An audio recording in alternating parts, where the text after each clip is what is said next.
Hello traders and welcome to another video review. Today is Thursday 29th of July 2021. Let's take a look at the Forex calendar to see what is going on today. None of the important data has been released overnight.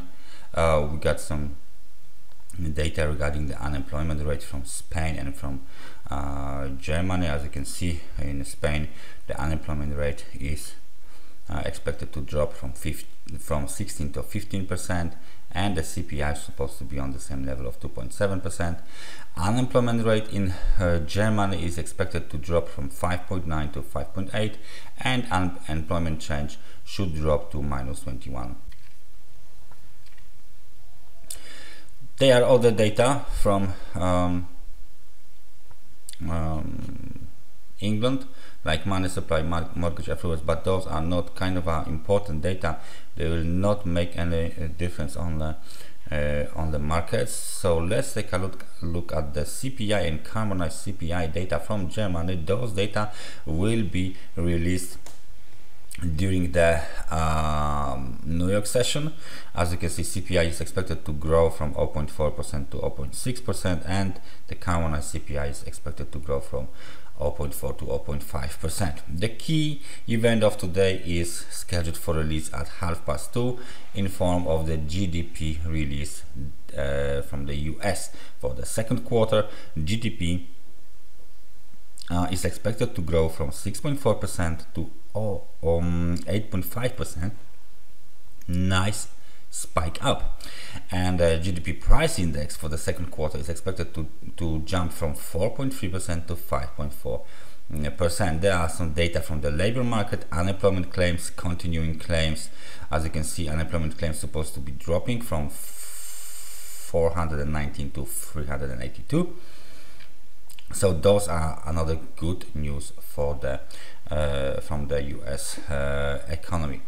So not too many important news scheduled for release except the GDP from the US. So let's take a look at the US dollar in pair with the Swiss franc, because this pair might be reacting on the data that are scheduled for release later on. As you can see, we got this technical resistance here, 9,274 pips. We have a first leg down.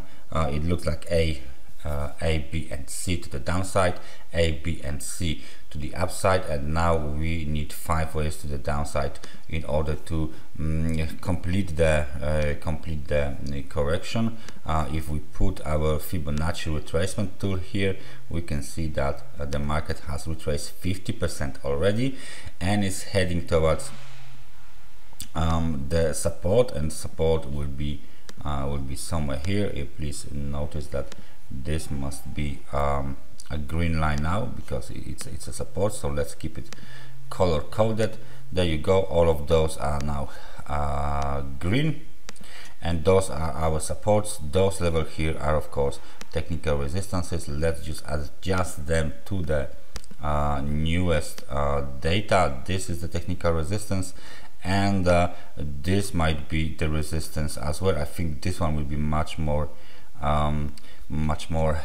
important, 9,131. So 50%, 9,099 has been violated. Next target, 61% of the Fibonacci retracement, 9,057 pips. Very close to this technical supports that you can see here at 9,045. The fifth wave of the wave C should be completed somewhere there. Let me just put it on the chart. So what I'm looking for is the 3-wave decline. A, B, C has been made here. This is the wave B. We are looking for the wave C to the downside to be completed somewhere here, and then this is a clear 5-wave pattern, 1, 2, 3, 4, and 5. So we are looking for another jump in the US dollar to the Swiss franc pair towards the at least level of the 9,274. This is supposed to be surely broken, and then key technical resistance 9,377.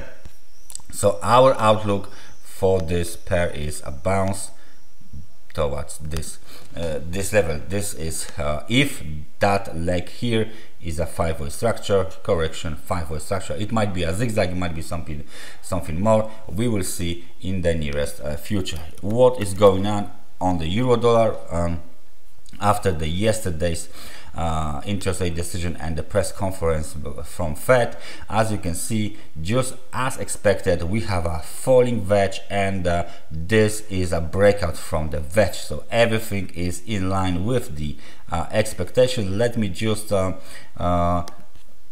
extend this main channel lines. We will see what will happen when the price gets here. 4.19% decline, and I think that right now we can put our Fibonacci measurement tool. I think somewhere here would be nice.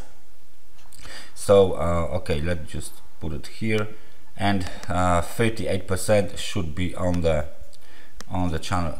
Yes, on the chart as well. 58% 1.1950, 50% 1.2011, 61% 1.2072. Those are the levels for the retracement. Please notice the channel, the dashed black lines of the channel, they are important as well. Key technical resistances 1.1952, 1.1993. So this is the current outlook for the euro dollar. Let's take a look in that situation on the S&P 500 index.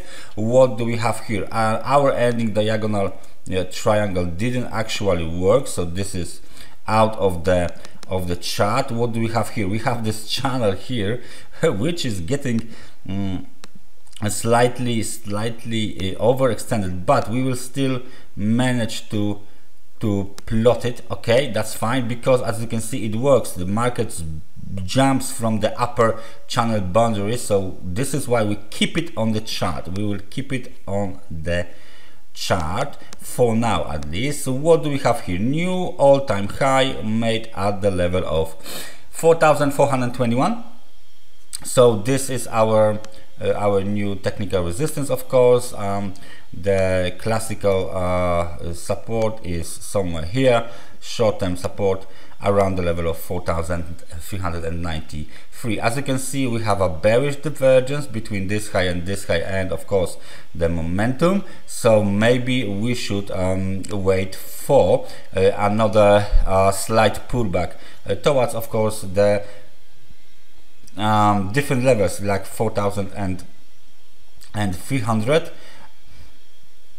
I think this level should not be violated. Eventually we have 4,267, 4,239.